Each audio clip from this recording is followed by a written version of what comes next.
He was a husband, father, and highly successful Miami Valley businessman at the top of his game. My dad's dream always was to be a car salesman. But when Jeff Schmitt suddenly died, I couldn't tell her what I thought, that he had passed. I couldn't do that to her. a piece of his son passed with him. My sister and I said, look, we want to donate a kidney. Now the next generation is exclusively sharing his story of healing, moving forward, and organ donation's importance as their family's company carries on without its leader.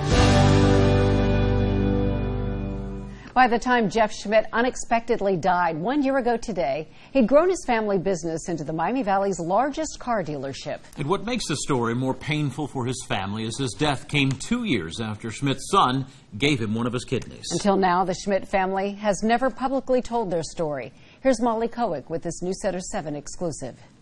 This is how the Miami Valley knows Jeff Schmitt.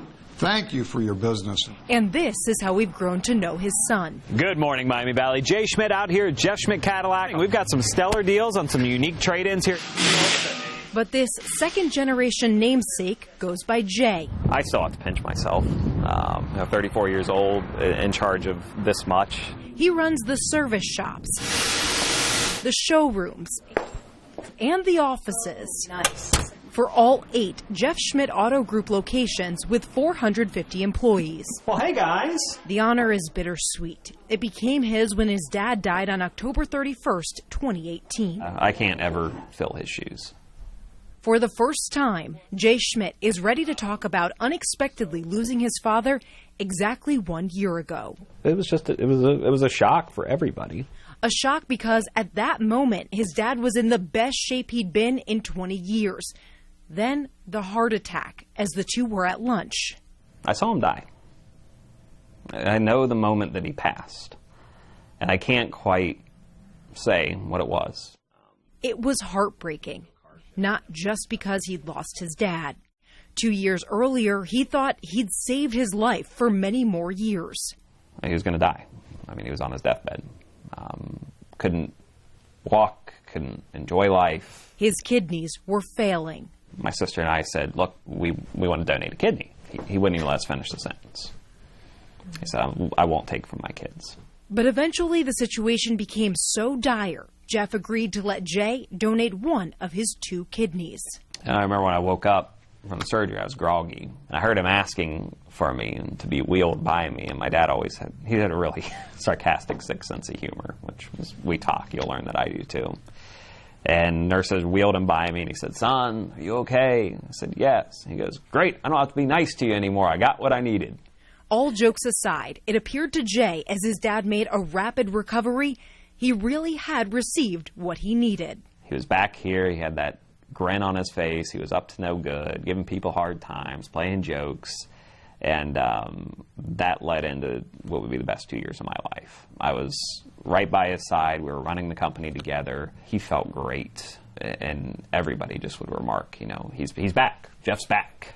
The final 2 years of his life, Jeff continued to live out the dream he had from before he was old enough to drive.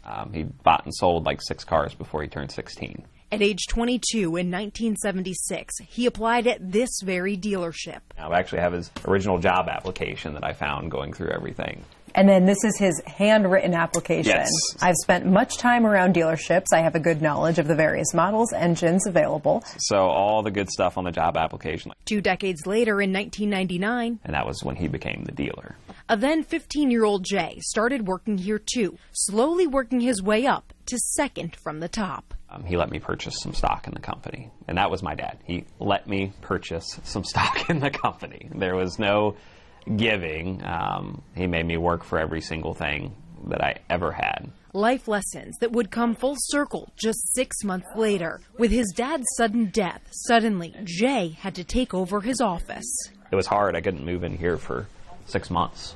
I like to say he got me far enough. I wasn't ready to give up my rock and my mentor, but he got me far enough. A journey full of keeping his father's memory alive on his own road to success. The dealer always drives on the number 1 tag. It's always known as the number 1 tag. And if you ever notice, I drive on the number 2 tag. I retired the number 1 tag. This is his. He built this. I'm carrying the torch, but he lit it. It may be our legacy someday, but it's his legacy. The signs and the plates here all still say Jeff Schmitt, and Jay says it's going to stay that way. Molly Koick, News Center 7. The man and son behind the name. Jay is 34 years old and was recently listed in the 40 under 40 for Automotive News, a national publication. He said that is an honor his dad would be proud of. Jeff Schmitt was very candid and emotional when he talked about the importance of organ donation. You can find the extended interview in our newly updated and easier to use WHIO streaming app for Roku, Amazon Fire, and Apple TV. That download is free.